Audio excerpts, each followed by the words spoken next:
Okay, good evening Luzon, Visayas at Mindanao.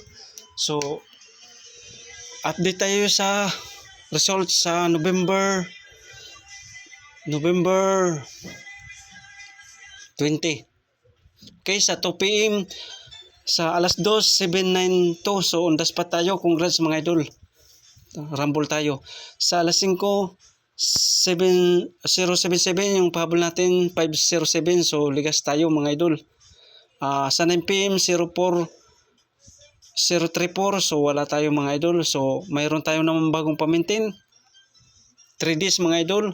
So 389 at saka 189. Okay, so mayroon tayong pound the spot